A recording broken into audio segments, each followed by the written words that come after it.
Here we have the new 2025 Cadillac Escalade. This one comes in the premium luxury trim level, 4-wheel drive, black ravens to paint, and then we have the Renaissance red with jet black Mulan leather interior. Powertrain consists of a 6.2-liter naturally aspirated V8 engine, and that's made it to a 10-speed automatic transmission. But coming around to the front end here, absolutely love this spec here. You get your LED headlamps along with your LED daytime running lights, and the lights don't flash like that. That's just how my camera's picking them up, even though it's pretty cool. But love the styling of the new Escalade. I wasn't really feeling it when it first came out, but especially with these 24-inch wheels, gotta love it. Speaking of which, 24-inch aluminum wheels here.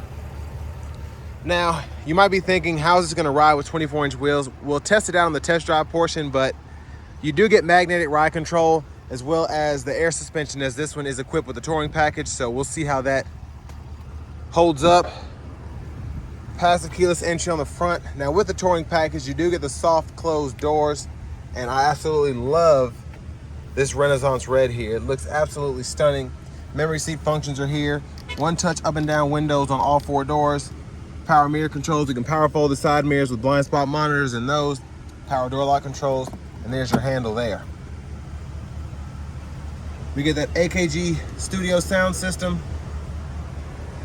Full 4-wheel drive modes, the air suspension, we can raise and lower that. And then you have the electronic parking brake, trailer brake controller, hood release, and there are your pedals, power tilt telescoping steering wheel.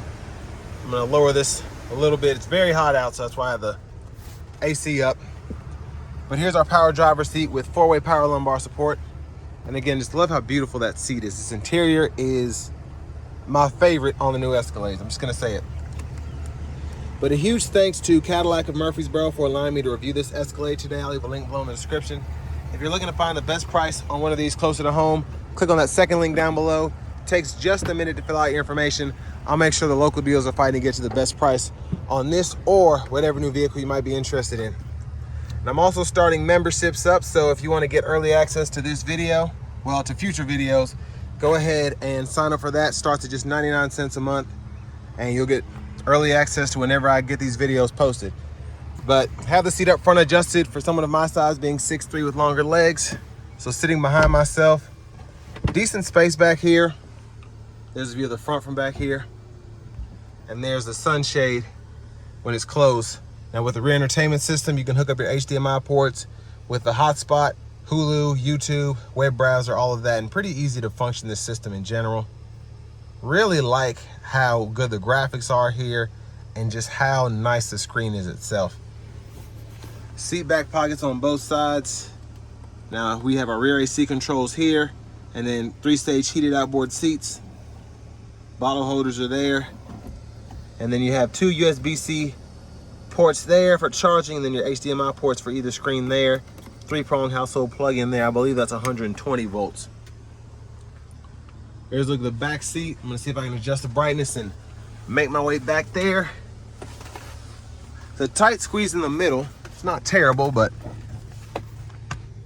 here's the space back here sitting behind myself in the second row. So, I mean, pretty good space in here for, I don't want to necessarily say full-size adults, but if you wanted to fit 7 adults in here, you could.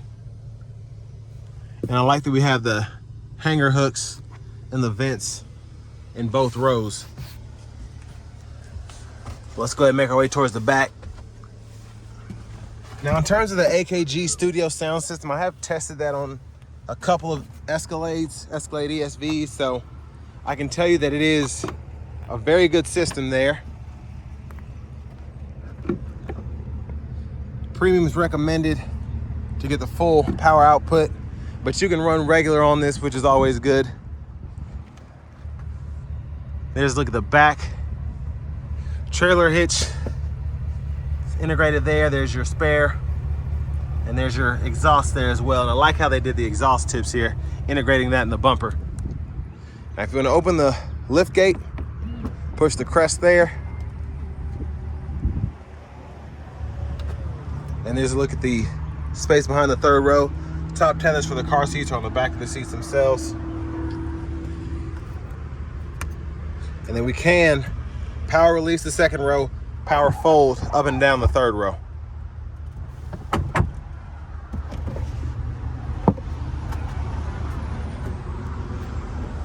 But again, just a beautiful vehicle up front, or up close and personal with it.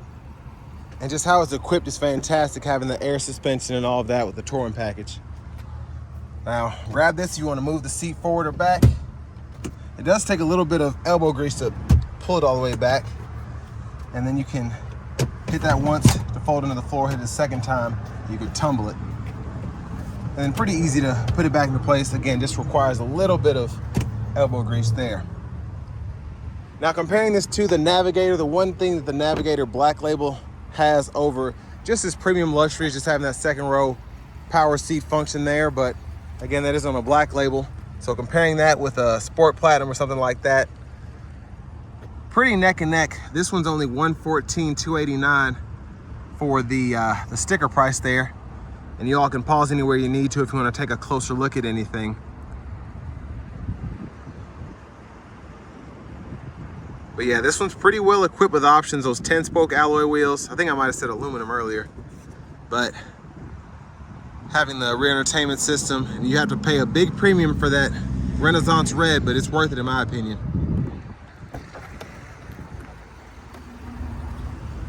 And then to our front passenger seat, same adjustability as that driver's side, 4-way power lumbar and a power seat there. And then I love this function here. Now this is just a storage cubby on the driver's side. On the passenger side, it serves the same purpose, but you have a USB-C charge port and then an HDMI port. So you could technically run a laptop or something onto this screen here and then still charge it as well, which is pretty neat. And before I forget, glove compartment. We'll come back to this 55-inch screen momentarily, but there is the glove compartment there.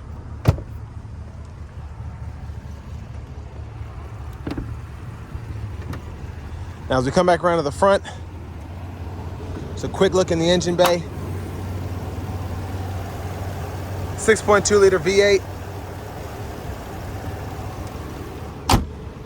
And before we hop in the driver's seat, I'm going to show off the blinkers.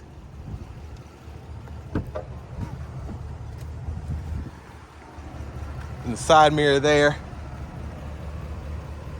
And then the headlamps there. Let's go ahead and hop in the driver's seat now. So nice leather wrap steering wheel here with the Super Cruise.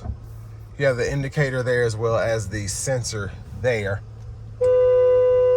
And there's the horn. Over to the screen here, ambient lighting, auto park assist, Wi-Fi hotspot, AM, FM, XM radio, Bluetooth audio. You get Amazon Alexa, the Google News, and wireless CarPlay, Android Auto compatibility. Now on a $115,000 Escalade, it's about what I would expect. But this is how you can go through the front passenger screen, you can control the rear entertainment and all of that stuff. All the settings there, even lock it if you want to. Vehicle status, really like this, just makes it easy to kind of go through and see oil, live, tire pressure and all of that, or you can go into each sub menu manually and see all of that there. And then with the Google Maps, you can pull that up if you so choose with the subscription. But I like that we still have wireless CarPlay and Android Auto because you don't necessarily need that if you don't want to use it. But rear seat reminder, buckle to drive, Super Cruise, lane change, all these settings are right in here, even the suspension settings. But that's mostly for service. If I go back to the system settings, you can change your language here and then your units of measurement here. I always go through that because I get asked that a ton. Backup cameras here, guidelines follow you as you turn the steering wheel. You also have your overhead view, curbside view, and that hitch view as well. And you get all of that for the front as well as the back.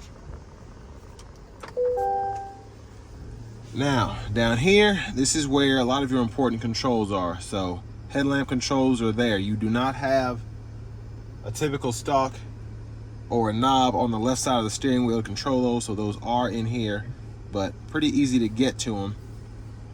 And I mean, the reason they put these here is because you can set these on auto, and 99.9% of the time, your auto headlamps will work perfect, and you won't ever have to touch that. But if for whatever reason you want to use them manually, that's how you get to them. But your auto park assist, camera and all that, controls are down here. There's just so much to do here. Now, you do have your child locks right in here, as well as your power window lock. So you can turn that on or off if you want to keep the kids from messing with stuff. Pretty easy to do. And then your home remote's in here, as well as your power side steps. Those controls are in there. Heads up display. And then traction control, lane assistance. Now for the doors, you can unlock and lock from here. You also have those buttons again in the door panel, but it's cool to be able to do that from the screen. Same thing with the child safety locks. AC controls, hit that there. You can adjust temperature for either side, fan speed, go from front to rear. Sync and AC is up there. And you can cut the whole system on or off with the push of a button. And then your heated cooled seats, heated steering wheel, you have the controls for those right in here as well. So again, I really like how they've done the screen here. It looks really good. A USB-C port is behind there, little storage, wireless charging pads there. Volume knob is here, click there for audio. You can adjust up or down. And then these are soft touch buttons for your actual screen up here. And just a quick system overall. And then you can also use the dials if you want to scroll or kind of nudge through there. Hazards, like how they put them right there. Easy to get to, nice big button. Then your automatic brake hold, auto stop toggle, and then your AC controls right there. I like that we have an on or off shortcut there without having to go on the screen. Center console cubby space, pretty decent size. USB-C and a USB-A input, 12-volt removable felt tray. Feels nice. You can slide that back and forth depending on how you like it. Depth sensor inclinator, you can turn that on or off there. And then you can power fold this third row. Lift gate control here. Push the button to open or close, and then sunshade, slide or tilt the roof there. Now, we're gonna see how far it goes back with a one-touch slide here. So that's pretty impressive. One touch all the way behind the second row glass. Really like that. And there's a look at the back seat from up here.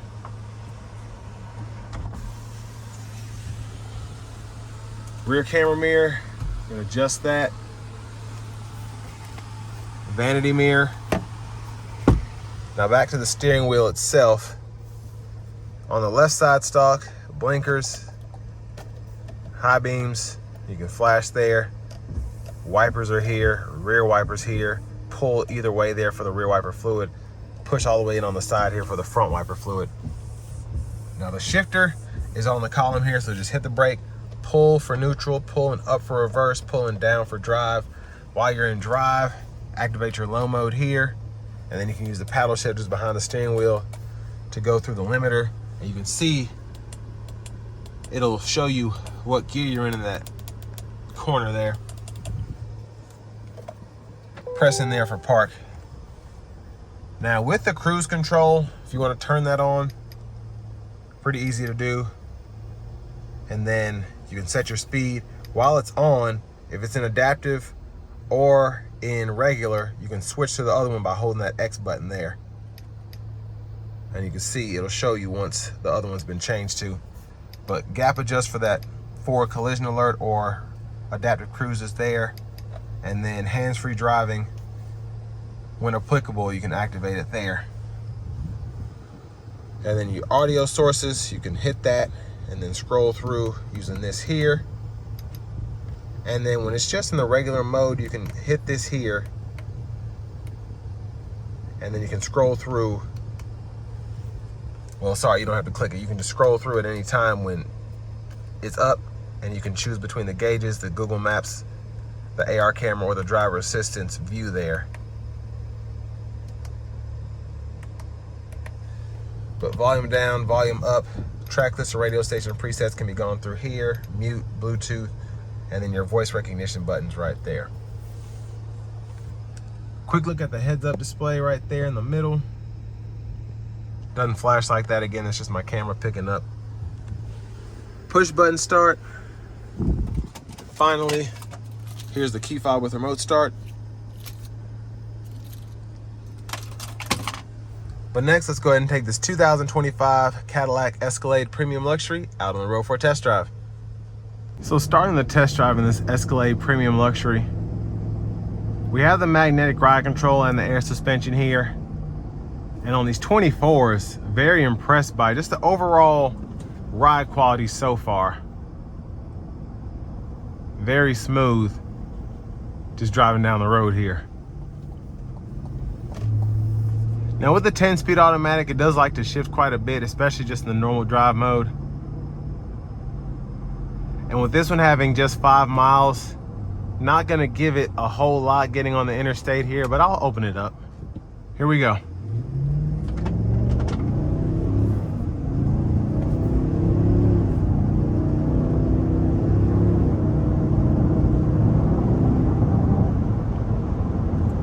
So I don't even think I got above 4,000 RPMs there. And again, not even in sport mode. So this thing will go.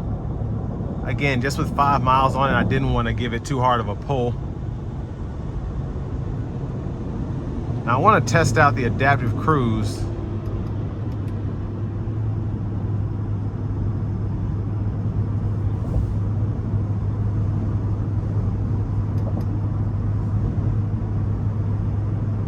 So I believe we have hands-free driving without having to get Super Cruise in this model. I'm not 100% sure, but usually I don't get lane centering coming down this exit ramp without getting over first and getting back on. So that would be pretty nice. It's kind of hard for me to test out the blue or the Super Cruise anyway, just because this lane over here is really packed and I'm just going down an exit. But where this really shines is just the, well, I guess it did work because it says the hands-free driving is canceled because I'm in the exit lane. But this rides so well. Just so smooth, again, with 24-inch wheels. Absolutely great ride quality, great ride quality. Now as I'm hitting the brakes here, I'm feeling just a little bit of motion in the steering wheel, but I mean I'm also on the off ramp as well, so it's a little bumpy, but just super impressed by how this has gone down the road. Now I want to give one more thanks to Cadillac of Murfreesboro for allowing me to review this Escalade today. I'll leave a link below in the description. If you're looking to find the best price on one of these closer to home, click on that second link down below. It takes just a minute to fill out your information, and I'll make sure the local dealers are fighting to get you the best price on this or whatever new vehicle you might be interested in. Now in terms of just what you're getting for the price, you get quite a bit here. You have a 7-passenger SUV that's pretty spacious. You even have a little bit of room behind the third row if you don't decide to go with the ESV. With this touring package, getting the soft closed doors, having the air suspension, it's almost $4 grand for the package, but I highly recommend it. But then just everything that you get here that comes standard, the adaptive cruise control, lane centering. It's just a really nice package for the money. And by that I mean just in the luxury space compared to the Navigator, the Wagoneer. And then even if you want to compare this with a comparable Lexus or Mercedes, I think you get a pretty good deal here. But for $115,000, I hate I have to pay an extra $2 grand for this interior, but again, it's something special. This Renaissance red is absolutely beautiful in person.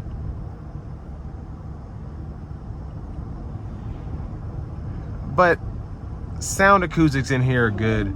Ride quality is fantastic. All the features you get just can't be beat. And if you're thinking about this or the Navigator, I just say go drive both of them or look at both of my videos that I have on them. I did a Navigator Black Label, and then just comparing it to this Premium Luxury, and then I've done a Sport Platinum trim as well.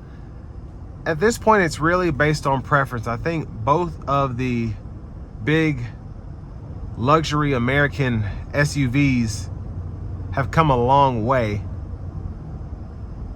At the same time, just with the refresh that we got on this Escalade and then getting that pretty hefty redesign on the 25 Navigator.